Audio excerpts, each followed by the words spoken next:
Would you now please help us welcome our speaker for this evening from the Big Book Awakening Group in Middletown, Rhode Island, John W. There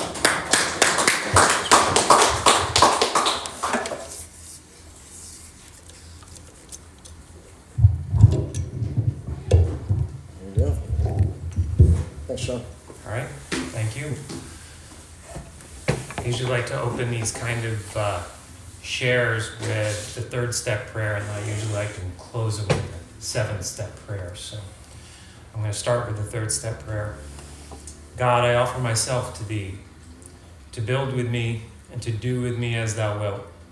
Relieve me of the bondage of self, that I may better do thy will. Take away my difficulties, that victory over them may bear witness to those I would help of thy power, thy love, and thy way of life. May I do thy will always.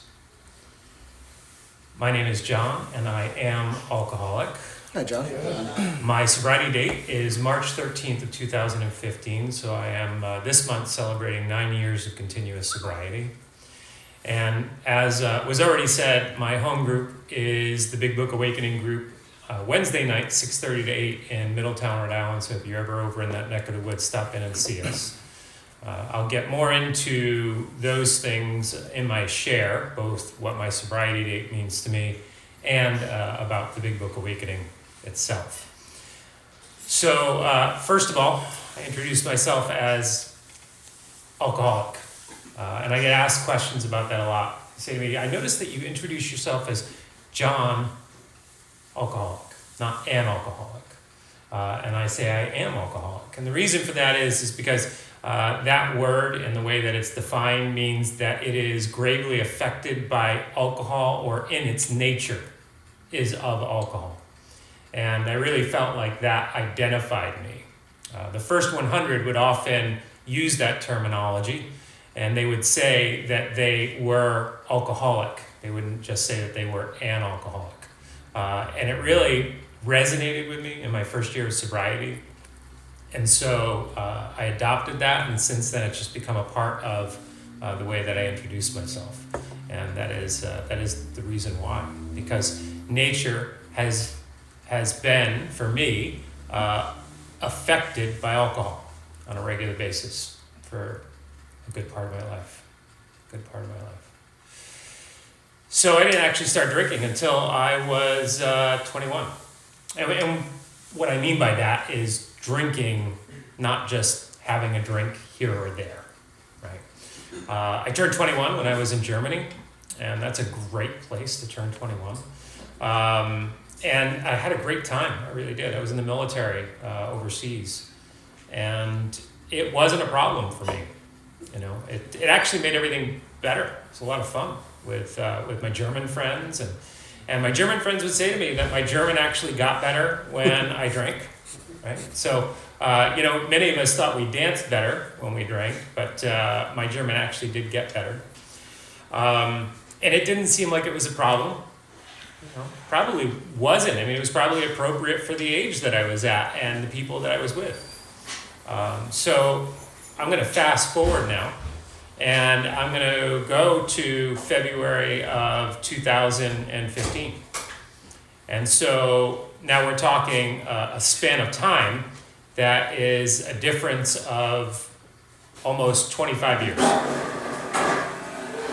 The difference is that in February of 2015, I came out of a blackout in a holding cell in a police station, sitting up, looking around, wondering where I was, how I had gotten there, and what day of the week it was.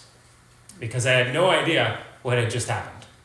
And it was really very strange that I was sitting straight up, looking around this cell, which had a light kind of like this one, and a concrete bench, and a door without a window in it, and not knowing what had just happened. I will tell you, the first thought that went through my mind was the bartender overserved me, and it was the bartender's fault. That's why I was in there. Now, keep in mind, I was generously tipping the bartender to give me extra pours, so it wasn't the bartender's fault. That's classic alcoholic thinking, right? There's two people in a holding cell who have gotten put there because of the fact that they were drunk driving. One person says, I shouldn't have had that drink and I wouldn't be here right now. The alcoholic thinks, I should have gone a different way and I wouldn't be here right now. Right? It's the way our minds work. It's like, okay, alcohol can't be the problem. That's not the issue. It's got to be something else. So that's where I was at. And by the time I found out, I was in the Mansfield police station, Mansfield, Massachusetts. It took from the night they put me in, which best guess was probably just after midnight, until about 2 o'clock the next day for me to blow below the legal limit before they would let me out. And they drove me back to my hotel. And they said, thanks for being such a lovely guest. And I got into the hotel room. And I've been out of contact with everybody who knew me for well over 16 hours, which is unusual. At the time I was married, and I knew I was in trouble. I started thinking about all the reasons why I didn't call, got my phone charged. And as soon as I got enough of a charge, I called, and what came out of my mouth was not what I had planned. She said, where have you been? I said, I got put in a holding cell for drinking too much last night. See, that's not my plan. That's not my plan. My plan was to come up with this elaborate story to cover my tracks, to make sure that nobody knew what had happened. But out of my mouth came those words. And I knew at that point the cat was out of the bag. But as soon as it happened, I felt this huge sense of relief. There was something that was just taken off of me as far as the weight goes. And I knew at that point things were going to be different. I didn't know what it meant, but it was going to be different. I was away with a bunch of other people, a bunch of friends. It was a convention. And they didn't know where I was either. So I saw them later that night. And they asked what happened, and I told them. So I got put in a holding cell for drinking too much last night. Now, none of them are alcoholics. Their response to me was, well, it's all right. Don't worry about it. It happens to everybody. And I said, has it happened to you? And they said, no. And I said, then clearly it doesn't happen to everybody.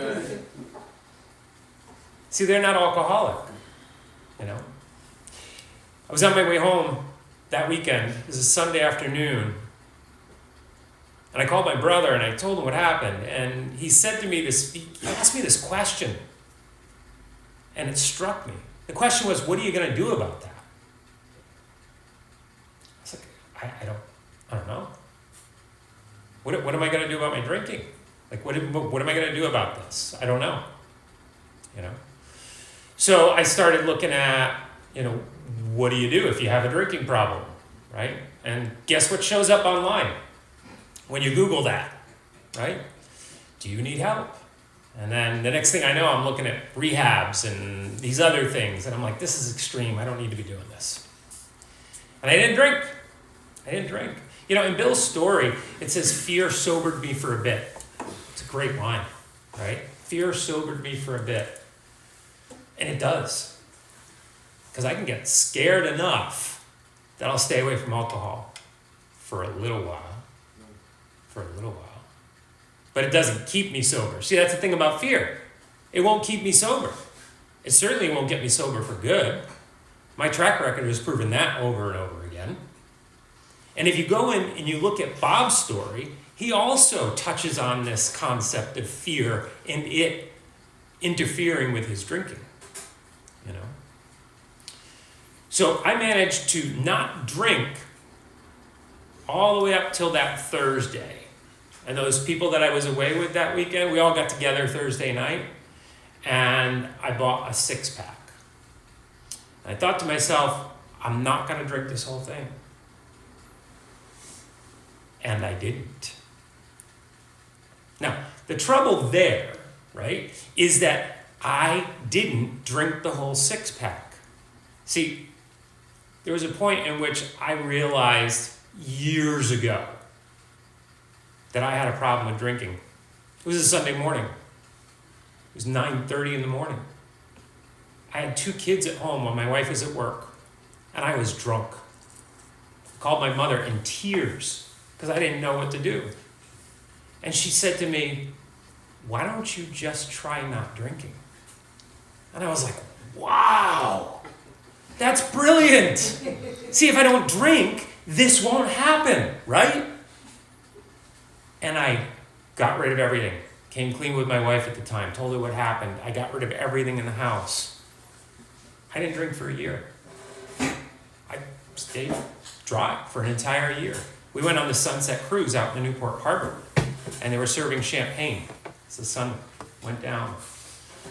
And my wife at the time said to me, "You sure?" I said, "Yeah, I haven't had anything to drink for a year." I drank the champagne. And the worst thing that could happen happened. Absolutely nothing. Nothing happened. See, why is that the worst thing? Like if I have that one drink and nothing happens, why is that worse? It's kind of like that Thursday night that I'm telling you about where I had 2 out of a 6-pack. The worst thing that could have happened happened.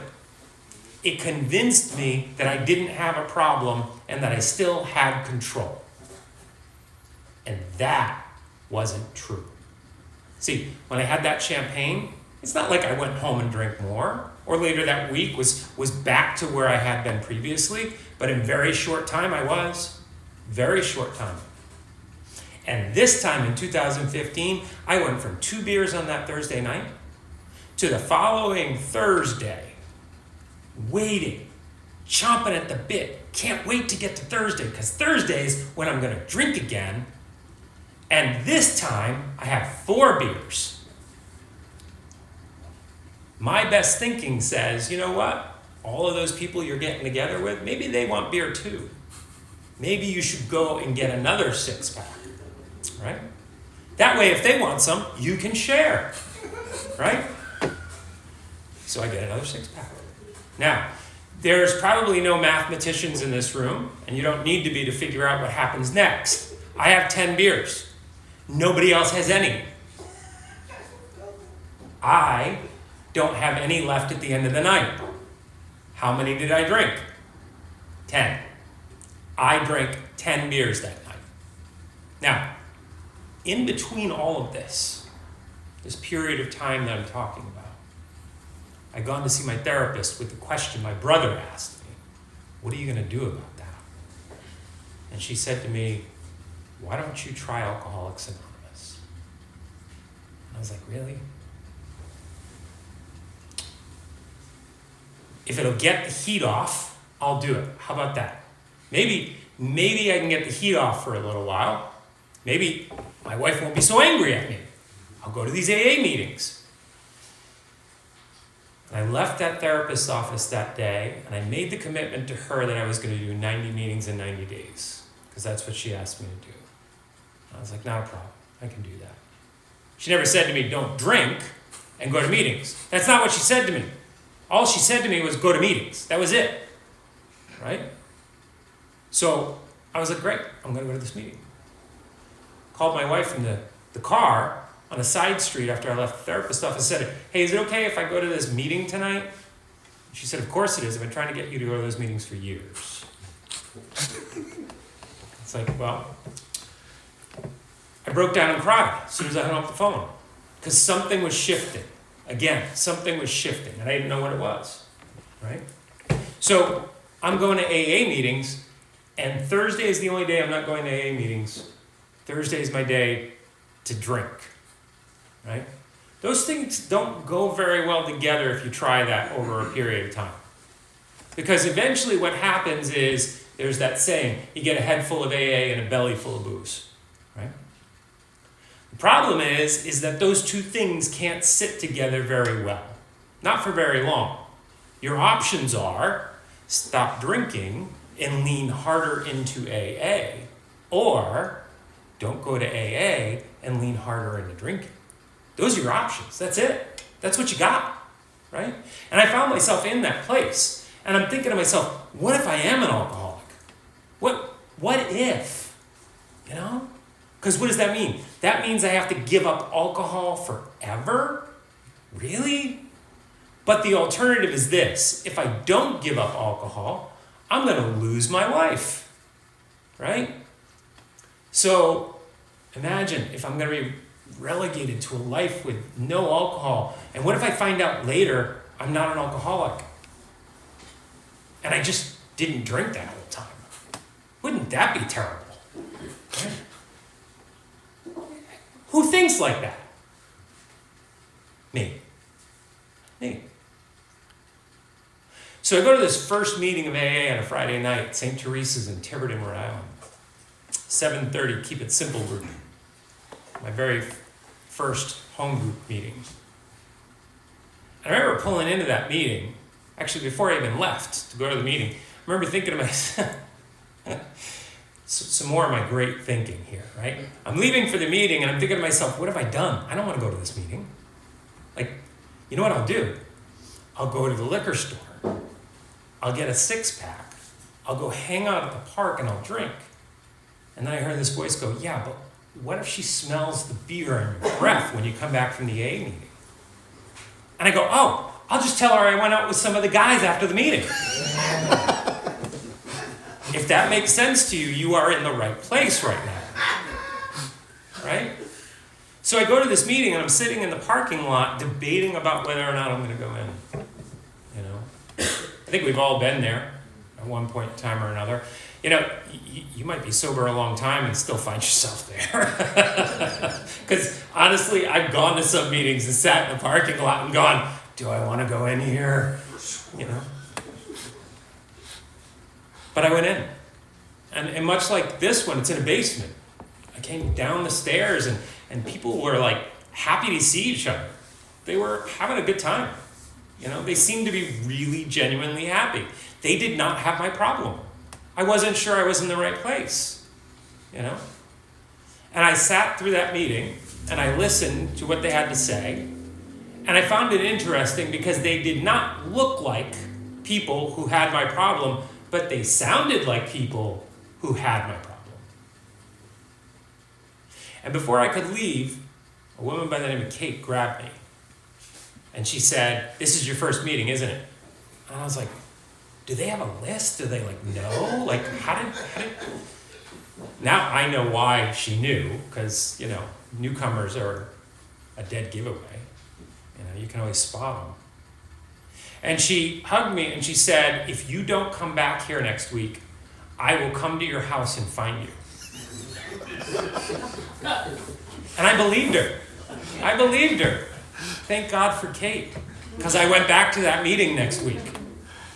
And it became my home group. So I just drank 10 beers. I'm drunk. It's 11:30 on a Wednesday night. I live in Portsmouth. I don't know if you've ever been to Portsmouth, but everybody's asleep by 9. Nothing's open after 10. There's no bars open. There's no stores open. There's no liquor stores open.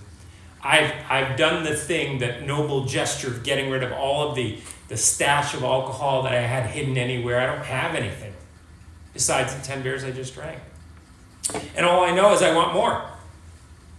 That's all I know. Like, it's not enough. I want more.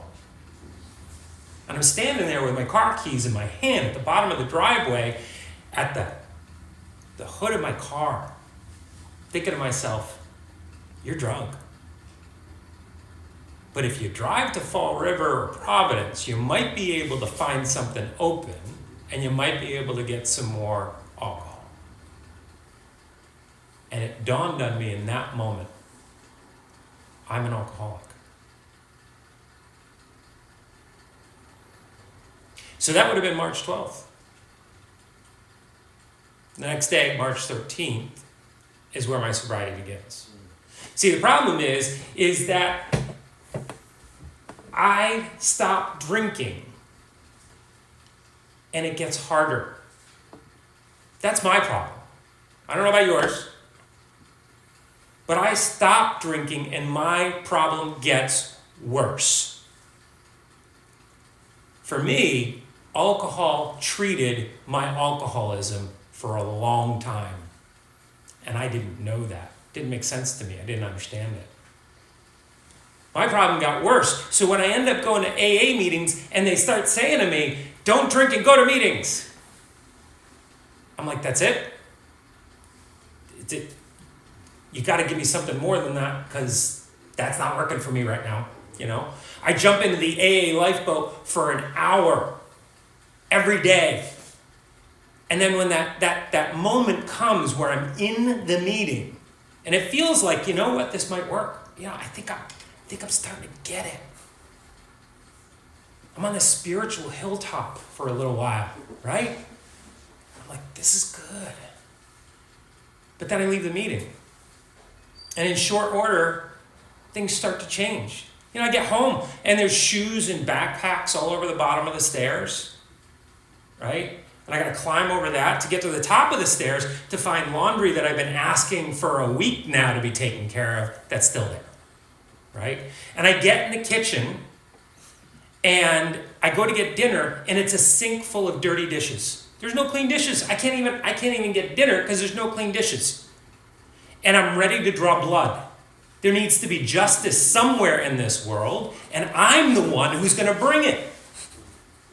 Where'd the guy who was on the spiritual hilltop just an hour ago? Where is he? He's nowhere in sight. And I can't figure out why. What's happening? Why can't I go to a meeting of Alcoholics Anonymous and take what's going on in there and keep it with me? Because I'll tell you, I feel like I'm outrunning a pack of wild dogs that's nipping at my heels all day long. And I'm just going to snap any minute now, right? I get to bed, and you know this thing that we do, right? Like, oh, good, I made it through another day of no drinking. Good for me, you know? I'm exhausted. And the thought that comes is, yeah, but you got to do it again tomorrow.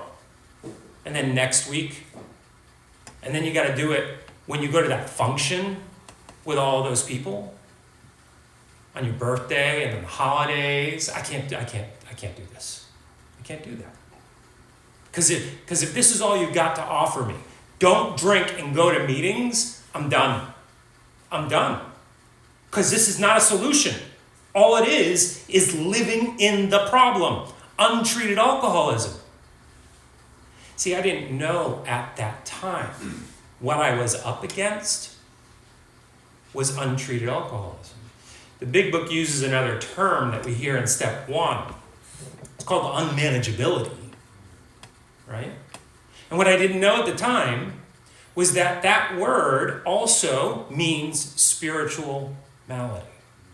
So you know what step 1 says? It says, I admitted I'm powerless over alcohol, dash. That dash is pretty important. That our lives have become unmanageable. Now, the dash is not a fill in the blank. I know, like when I first got into AA, I thought what it said was, I admitted that I'm powerless over alcohol, and that's why my life had become unmanageable. You know, you could fill it in with whatever you want. That's why it's there, isn't it? So it's like, you know, build your own adventure kind of thing. But it's not. What the dash means is stop. Change of thought. What it means is that you're powerless over alcohol, John, physically and mentally. You know what that means, John? It means when you put it in you, you cannot stop. That's why on that Thursday night after you've had 10 beers, John, you're standing at the bottom of the driveway trying to figure out a way to get more, regardless of what the consequences are. All you know is you need more. We all have the non-alcoholic friends and family members, right? And they say things like, I'm starting to feel it. Oh, good, right? What do? They pump the brakes. They're like, I'm starting to feel it. I'm slowing down. Things like, I got to be at work tomorrow. Who cares? You know? Me? It's push the gas, not pump the brakes. It's like, this is starting to get good. What do you mean, slow down? Physically, once I start, I develop what Silkworth describes as a phenomenon of craving, right? It's observable, it's known, it can be seen, you can actually see it happening. Now, For those of you lucky enough to sponsor other alcoholics, and those alcoholics who are chronic relapsers, congratulations.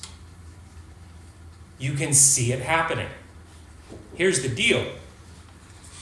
Just because I'm not drinking doesn't mean the problem's been removed. It just means I'm not drinking. That's all it means.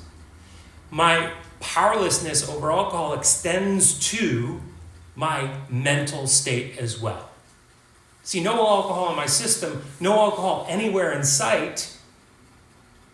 And what's going on is I am, as Silkworth describes it, restless, irritable, and discontented. Remember I said, like, I'm ready to snap?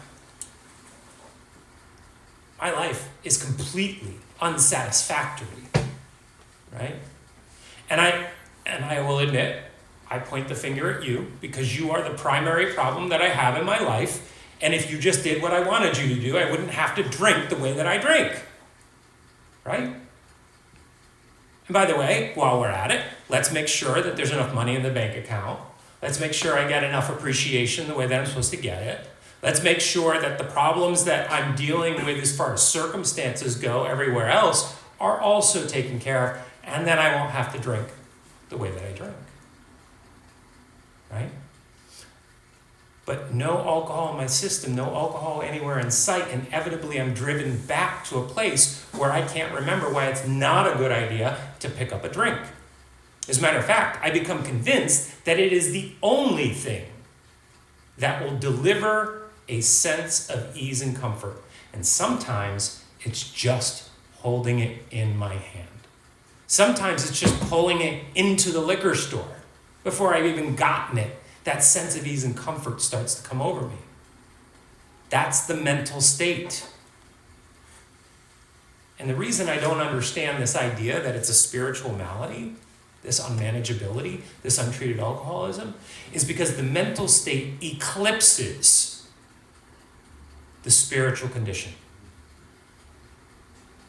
Moves right in front of it. No light is going to get anywhere near it as long as that mental state is in place. So, new in AA, don't drink and go to meetings. All I'm doing is addressing the physical component of my alcoholism, suffering from the mental state and the spiritual malady that I don't even understand that I have. Here's the deal. And this is really important to understand. The unmanageability exists whether I'm drunk or sober. My alcoholism is in full effect whether I'm drunk or sober, before and after the first drink. The problem is still there.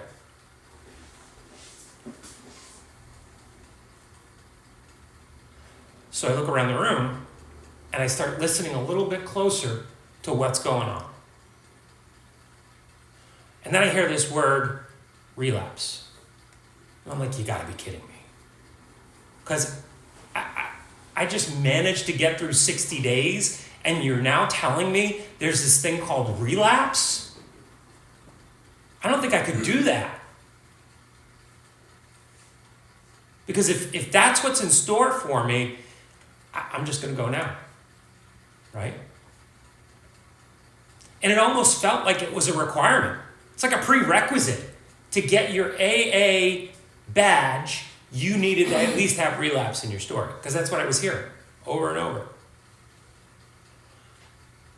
So I started listening for people who didn't have relapse and, by the way, also seemed happy with their sobriety. And I started to try and pick out what was going on. And there were some common threads. There were people that, first of all, worked the steps. They seemed to have a pretty good grasp of this thing called the Big Book. And they had a sponsor. And the really happy ones were sponsoring other people. And so I got a sponsor. And I started working the steps. And things started to improve. I don't understand how. I still don't actually understand how, because there is this power greater than ourselves that we talk about in AA that somehow manages to come through the steps and change me. Every time. Every single time. 9 years of sobriety, I have worked the steps 7 times, including the first time through. And every time I am changed and transformed. Right? So about 9 months sober, a man approaches me and he says, so how do you get a sponsor? And I say to him, oh, it's in the big book. Let me read it to you. And I read him the paragraph that's on the page, and I'm like, the man who no longer lives that way, has no access to grind. Yeah, I read him the whole thing. And I'm really proud of myself. And he goes, okay, thanks. And he walks away. And I was like, I just helped out that newcomer. I just told him how to find a sponsor, right? And I get home, and my wife at the time would ask me, every single time I got home from an AA meeting, how was your meeting? And I said to her, I just helped this new guy. I told him how to find a sponsor by reading the paragraph out of the book. And she said, do you think he was asking you to be a sponsor? And I was like, oh. So I called my sponsor, and I said, I think somebody just asked me to be their sponsor. What do you think? He said, you're ready, go for it.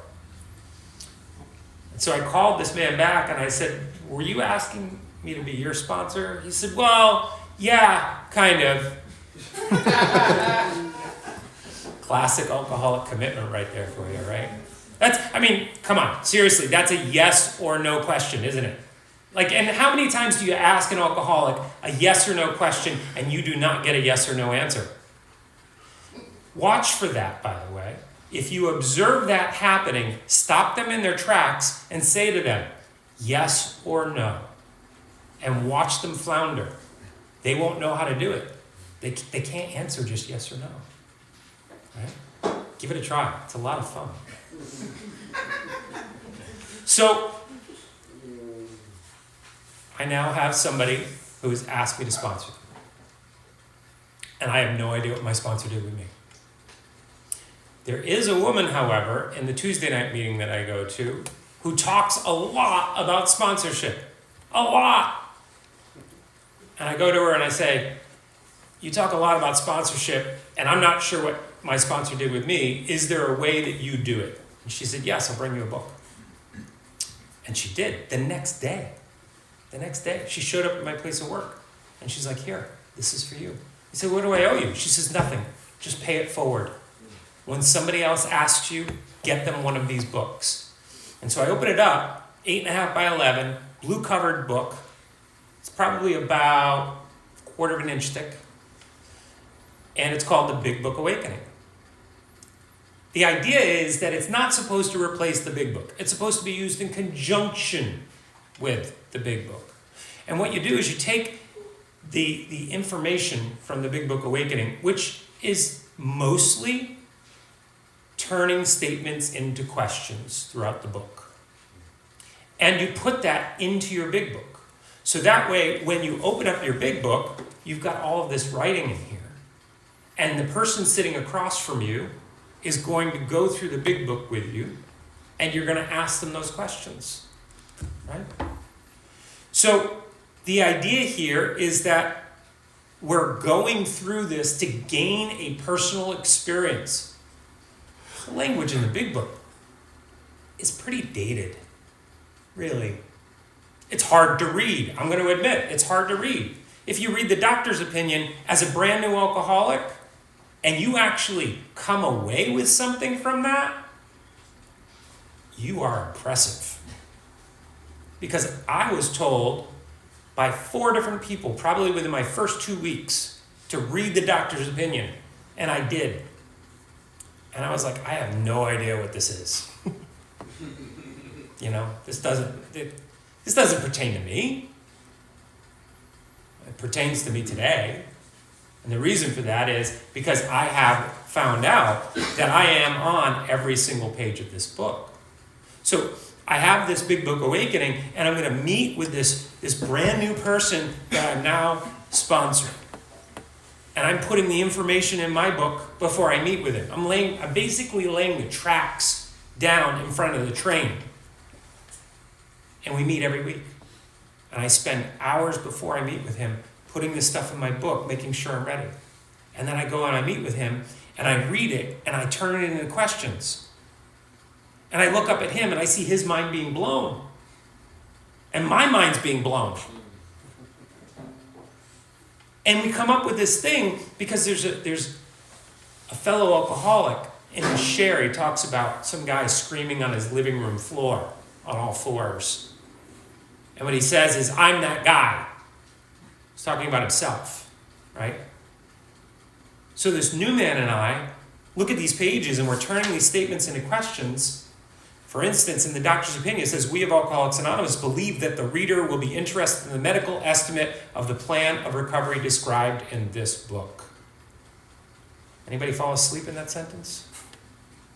Like, what does that have to do with me? But the question is, why am I interested in the plan of recovery described in this book?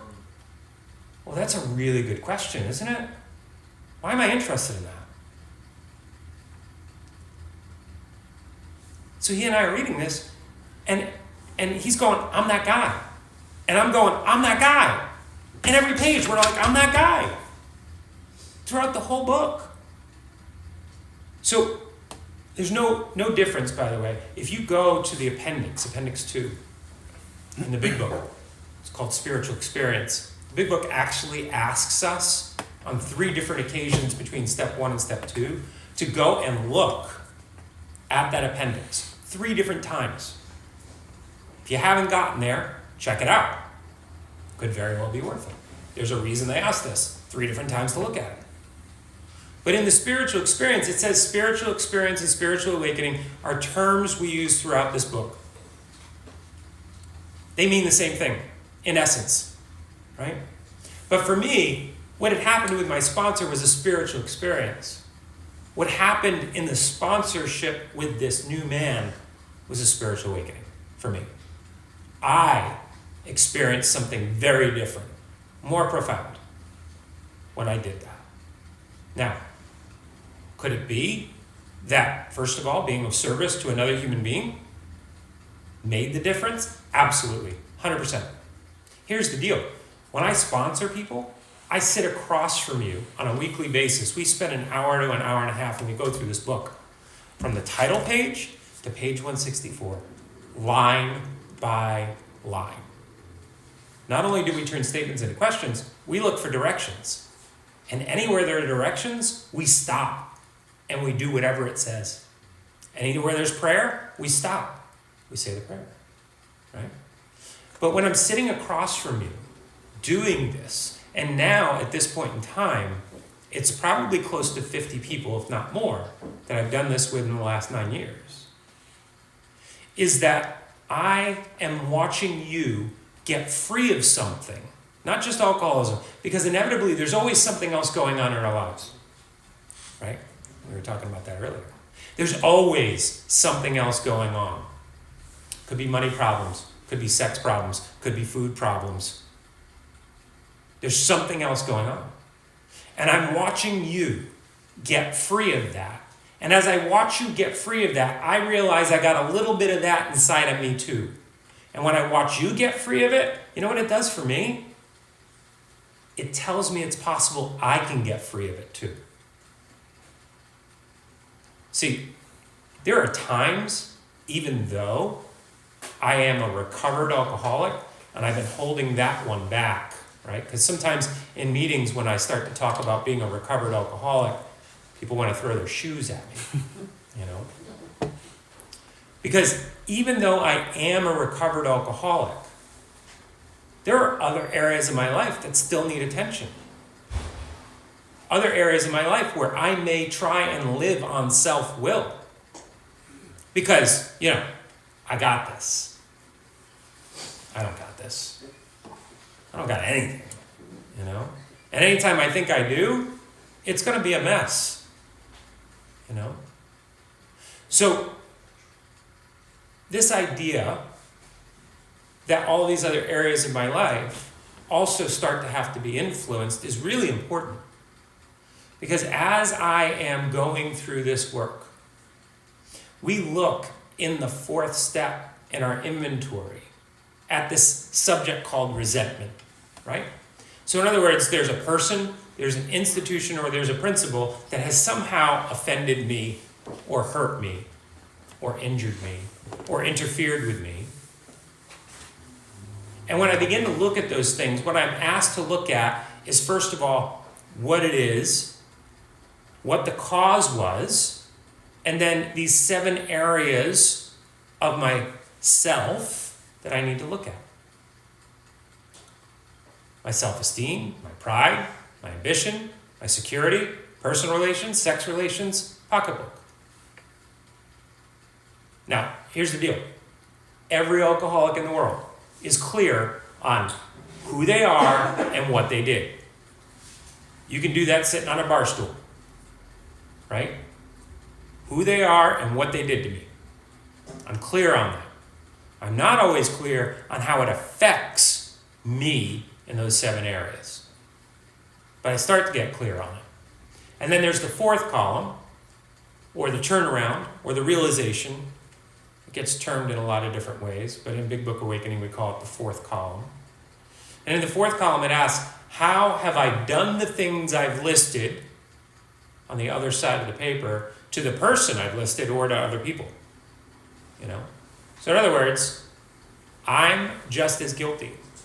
But I have to start to see the truth. See, the thing is, when I get to the 4th column, this other side of the inventory, I need to make sure that I'm getting to the truth and that everything I've written on the front side of the page is turned into a lie.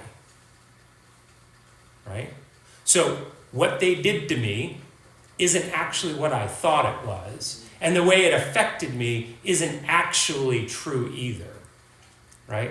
Because if that stuff's true, I'm never going to get free of that. I'll give you an example. My father.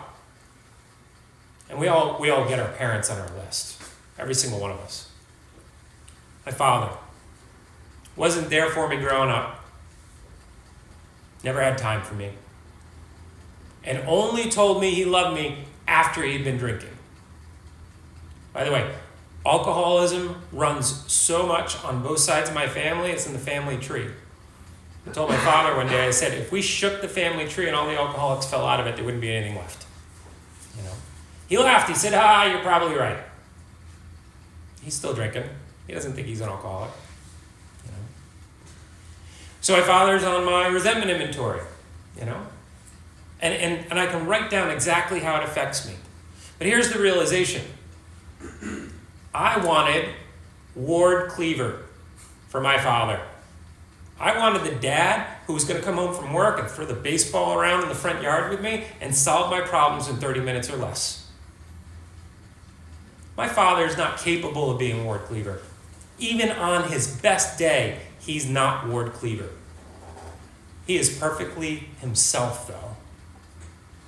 My unreasonable expectation is the problem, not my father and who he is. That's the truth. See, if I held on to everything that was on the front side of that paper, my father and I wouldn't have a relationship today. I love him for who he is. He's not capable of being the man that I wanted him to be growing up, this imaginary father figure.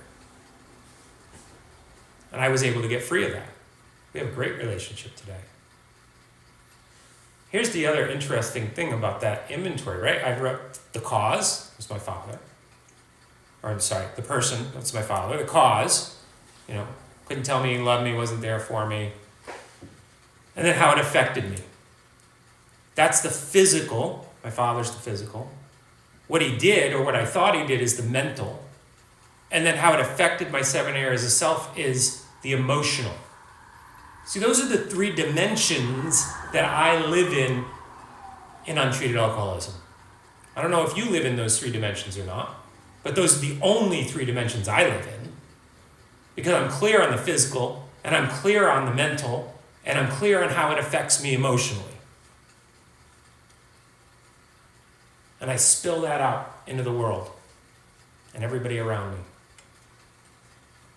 What I'm not clear on is the spiritual. Remember I said this deal is a spiritual malady and it didn't make sense to me, and now I'm starting to get it.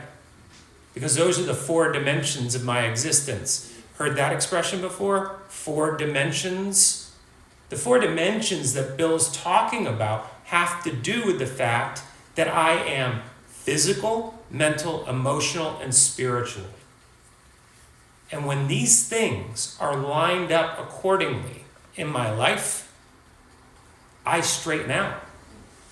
It actually tells me in step 4 that when I straighten out spiritually, I'll straighten out mentally and physically. This is bringing me right back to that word recovered that I used earlier, that I didn't want to get into, but I'm going to get into it now.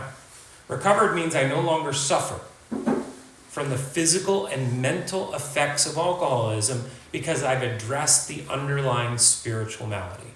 That's what recovered means. It doesn't mean I'm cured. It doesn't mean that I'm safe to drink alcohol. Right? It's kind of like I'm a gunshot wound victim over here. The bullet's been removed. I'm no longer going to suffer from that bullet. It doesn't make me bulletproof. I'm not safe to drink alcohol in any form whatsoever. I just spent 4 days in Florida for business. We went out to dinner several times. I couldn't have half the stuff on the menu because it was either soaked in wine or some other beverage of alcohol derivative. And I'm sure it makes it taste nice. But for me, my sobriety, that's something sacred. It's not worth some food item or some flavoring. I'm not going there. It's not worth it. So I don't. You know, here's another thing that often gets overlooked. In the big book, Roman numeral XVII, it's the foreword to the 2nd edition. There's a term here that we don't hear. Let me rephrase that. I don't hear ever in meetings of Alcoholics Anonymous. Permanent recovery. Yeah, bring that up in a meeting of Alcoholics Anonymous. See how that goes for you. Because what it says is this seemed to prove that one alcoholic could affect another as no non-alcoholic could. It also indicated that strenuous work, one alcoholic with another, was vital. This word gets used a lot in the big book. It means necessary to life. Vital to permanent recovery. Really?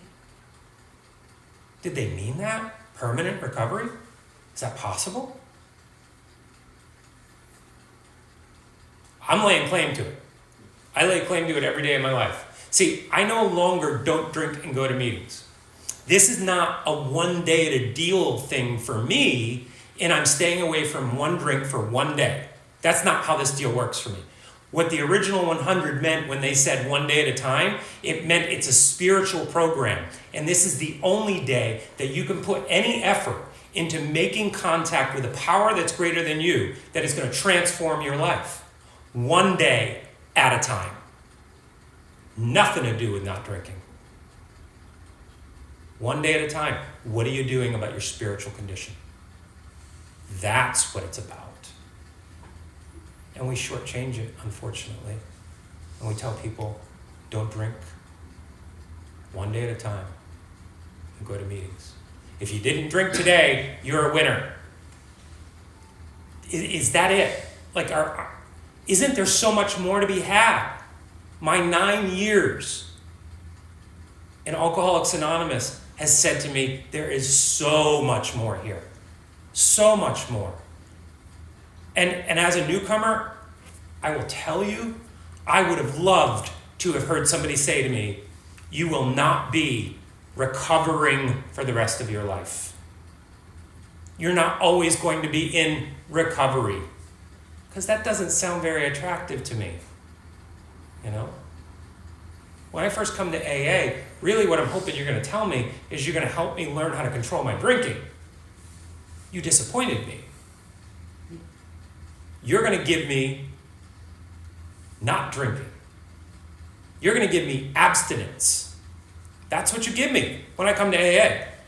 Right? Very few occasions do you give me an alternative, a solution. See, that's what I needed. That's still what I need today. I need something that's going to work better than alcohol. Otherwise, I'm going back to alcohol. It can't be just as good. See, if you give me something just as good as alcohol, alcohol is easier. It demands less from me. Yeah, sure, it'll take things away, and sure, maybe it'll cause my health to deteriorate, and maybe it'll cause me to die, but it certainly demands less from me than what you're expecting of me out of this. Have you seen these steps? Especially 4 and 9? That doesn't sound like a good time. I mean, people actually do that? Yeah, people actually do that. That's really where some of the magic starts to happen too, in 4 and 9. But we scare people away with that stuff. And we don't tell them about the other promises that are in the big book. What we do is we tell them about the 9-step promises. Here's the deal about the 9-step promises.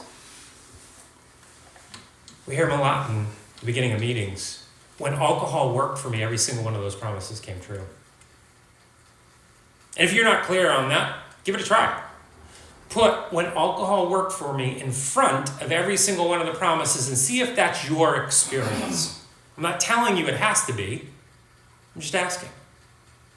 See, that's a consideration.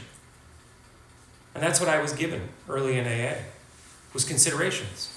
That's what the Big Book Awakening really is about, is giving us considerations.